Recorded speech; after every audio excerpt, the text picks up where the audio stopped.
Hello everyone, this is Dr. Leela. Today I will be discussing on net present value. Please do subscribe my channel. Net present value. Net present value is one of the method under capital budgeting. Capital budgeting, it is the process of evaluating the relative worth of long-term investment proposal, and this is based on their profitability. Capital budgeting decisions are significant because they affect the future of business. They involve substantial capital outlay and it affects the cash flow of the business every year. Net present value, it is the classic method of evaluating the investment proposal, and this is one of the method of discounted cash flow technique. Then what is discounted cash flow technique?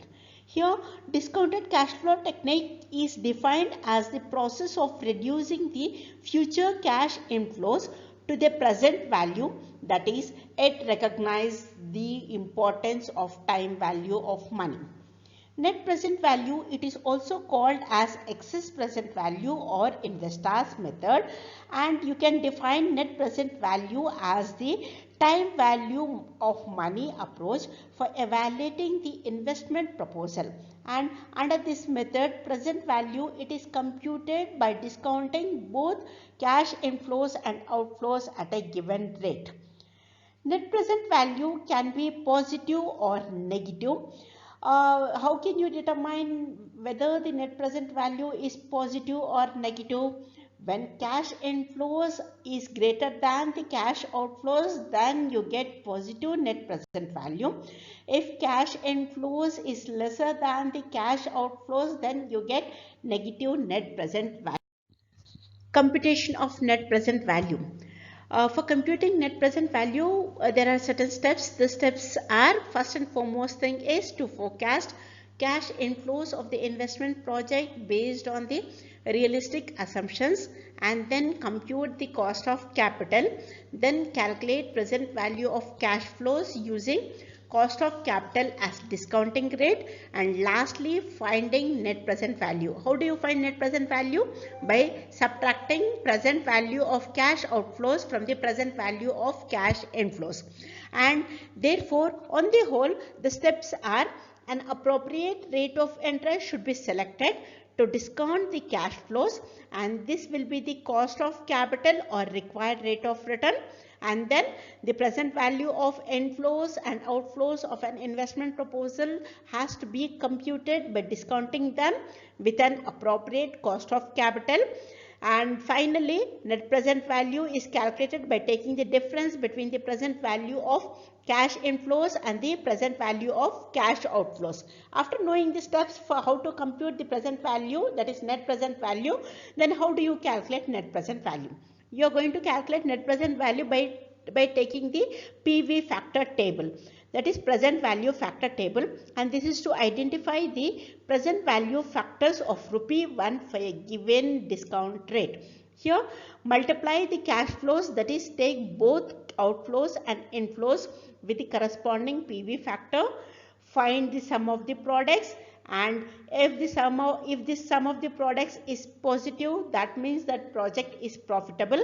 In case if project has different NPVs, choose the project with the highest NPV, because higher the NPV, the higher is the profitability. Decision rule for NPV. If NPV is greater than 0, you are going to accept the proposal or accept the project. If NPV is less than 0, you are going to reject the proposal or the project. In some cases, what happens, NPV will not be greater or lesser, but it will be equal to 0. Then what you have to do?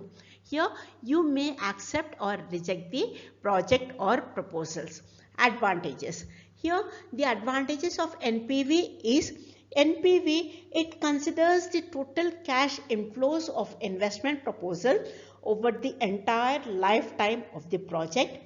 It recognizes the time value of money where you can take meaningful financial decisions. Changing discounting rate due to time variations in cash inflows, it can be used for NPV calculation. and this method, it serves as the best decision criteria for mutually exclusive proposals. And lastly, NPV method is instrumental in attaining the objective of maximizing the shareholders' wealth. Here, maximizing the shareholders' wealth in terms of maximizing the market value of shares.